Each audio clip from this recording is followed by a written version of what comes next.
DC, a legendary comic book company, which gave the world the most famous superheroes. Superman, Batman, Wonder Woman, everybody knows them. Maybe only some tribe on an isolated island doesn't. So you may ask, how could they mess up a superhero universe when they already had all the heroes and a working example from Marvel? But like Einstein said, only two things are infinite, the universe and human stupidity.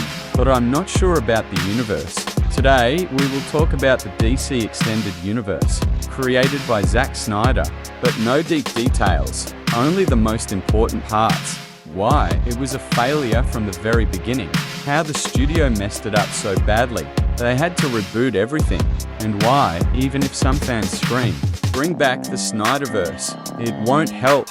Before the Marvel Cinematic Universe, Warner Bros. Was #1 in superhero movies. They had the 1978 Superman, Nolan's Dark Knight trilogy, and many cartoons and TV shows. They were the kings of the genre. But then Marvel released Iron Man. Then came Hulk, and many other movies. It became clear they wanted to build a big movie universe with crossovers, something nobody imagined before. But it worked. Warner Bros. Immediately said, "We want that too." And they started building their own cinematic universe. Unlike Marvel, who sold the rights to many of their heroes, Warner Bros. Had the full collection of DC characters. A huge advantage, but something went wrong. After Nolan finished his Batman trilogy, Warner Bros. Asked him to create a cinematic universe for them. But Nolan wasn't interested in superheroes anymore, so he recommended Zack Snyder. The studio agreed, and they decided to start with a new Superman movie. Man of Steel had great visuals. The soundtrack was powerful too, but the movie had one big problem. So big that it still affects the media industry today. Zack Snyder didn't understand what Superman was supposed to be. He turned a symbol of hope into something closer to Dr. Manhattan. But in a cape, there were red flags even before the release. In interviews, Snyder said he doesn't like superhero stories without killing, drugs, or dark and edgy content. That works great for stories like Watchmen, but not for the rest of superheroes. The movie got mixed reactions. Critics didn't like it. Some fans said it's okay. The box office was decent, so Warner Bros. Considered it a success. It looked like we were getting a darker DC cinematic universe, a serious alternative to Marvel's bright and funny style. But then Marvel released the Avengers, and that changed everything. It started a domino effect of Warner Bros. Mistakes. They saw the Avengers box office, and they wanted the same success, instead of making more solo movies, like Zack Snyder originally planned, including Man of Steel 2. The studio decided to skip ahead. They wanted to put Batman and Superman in the same movie right away. According to rumors, they even tried to bring back Nolan's Batman, but it didn't work out. And then came another strange decision to combine two completely different comic book stories in one film, The Death of Superman and The Dark Knight Returns. These stories were never connected, but now they were forced together. What we got was a kind of Frankenstein's monster, a movie stitched together from pieces that didn't belong, and it didn't work the way it was supposed to. Take Superman's death, for example. In the comic, it was a huge event, because we had known the character for a long time. There was emotional weight, it mattered, but in the movie, it happened in only the second film. There was no time to build that kind of connection.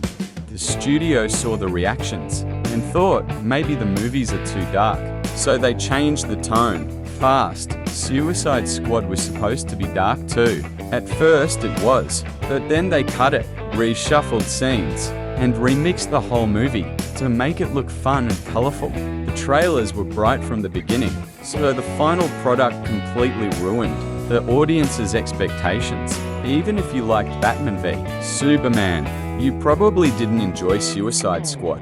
It had no clear style, no structure. It felt like two different movies, fighting for control at the same time. But the worst part, the movie made money, so the studio learned the wrong lesson, and the disaster just kept going. Snyder didn't want to deal with Warner Bros. Anymore, so he left the production of Justice League. The studio brought in Joss Whedon. Yes, the guy behind the Avengers, to finish the film, but Whedon turned the movie into something completely different from what Snyder started, and it didn't work. The movie made around $600 million. It cost about $300 million. Sounds good at first, but when you include marketing and the theater's share, it was a financial disaster. Fans were furious. They started a campaign demanding the original version, the Snyder Cut. Eventually, Snyder was given a budget to finish his vision of the film, and the result? Much better than the Whedon version. But Warner Bros. Made another strange decision. They kept the failed Whedon cut as official canon, instead of using the more successful one. Finally, Warner Bros. Seemed to learn the lesson from Marvel. They started making solo movies, but it was too late. Aquaman was a big hit, but Wonder Woman 1984 flopped. Flashpoint had the potential to become DC's version of Infinity War. But you remember the disaster we got instead. Every new movie started to feel like a test. There was no connection, no long-term plan. Even when a film was fun, it didn't feel like part of a bigger universe. It felt isolated. After years of this mess, Warner Bros. Finally admitted failure and called in James Gunn. He didn't try to reinvent the wheel. Instead, he chose to use the same formula. That made the Marvel Cinematic Universe a success. He shut down the Snyderverse, leaving only a couple of movies, and Peacemaker as official canon. But that's a completely different story. If you're interested in my opinion on his new Superman, check out my review on the channel. So here's a question. What was wrong with Warner Bros. all this time?